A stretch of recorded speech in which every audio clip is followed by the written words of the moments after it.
Salam Nuraniyə, hər vaxtınız xeyir olsun. Bəli, biz az əvvəlki bağlantımızda da vurğulamışdıq ki, bugün axşamdan etibarən hava şəraiti ölkə ərazisində kəskin şəkildə dəyişəcək və təbii ki, bugün də ölkə ərazisində küləkli hava şəraiti hökm sürür ki, məsələ bununla bağlı da sarı və naranjı xəbərdarlıqlar ünvanlanıb əhaliyə və elə Dövlət Dəniz və Liman Agentliyi də fırtınalı hava şəraiti ilə əlaqədar olaraq gəmilərə xəbərdarlıq ünvanlayıb. Daha təfərrüatlı informasiyanı və xəbərdarlığın detallarında nə qeyd olunub buna bağlı informasiyanı qonağın Agentliyin mətbuat katibi Pərvanə İmanovadan əldə edəcəyik. Xoş gördük Pərvanə xanım. Buyurun detalları sizdən eşidək. Hər vaxtınız xeyir olsun.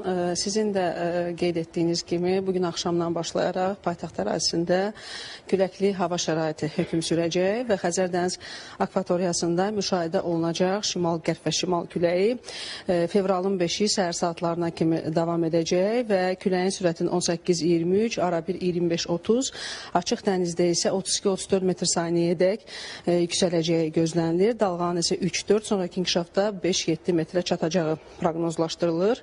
Bu hidrometeoroloji hadisə haqqında məlumat Agentliyin gəmi hərəkətinin idarə edilməsi mərkəzinə daxil olan kimi mütəxəssislərimiz tərəfindən təhlil edilib və aidiyyatı üzrə 3 dildə Azərbaycan, Rus və İngilis dillərində xüsusi rabitə əlaqələri vasitəsilə ötürülüb. Hazırda da göründüyü kimi mütəxəssislərimiz iş başındadır. Onlar mövcud texniki vasitələrlə müşahidənin gücləndirilməsi və gəmilərin hərəkətinin təhlükəsinin təmin edilməsi istiqamətində fasiləsiz xidmət həyata keçirirlər.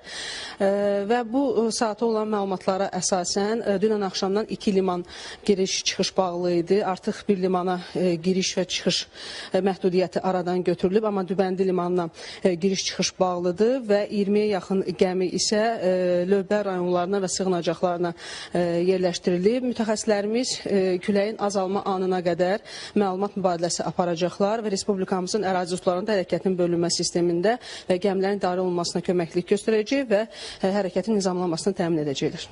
Təşəkkür edirəm ətraflı informasiyanı biz və tamaşaçılarımızla paylaşdığınız üçün. Bəli, Dövlət Dəniz və Liman Agentliyinin gəmilərə xəbərdarlığı ilə bağlı detalları eşitmiş olduq qonağımız vasitəsilə və bugün axşamdan etibarən də hava şəraiti ölkə ərazisində kəskin şəkildə dəyişəcək və təbii ki, qurumların da xəbərdarlıqları olacaq və onları da tövsiyələri də diqqətdə saxlamaq zəruri hesab olunur. Çatdıra biləcəklərimiz bu qədər, söz yenidən sizdədir.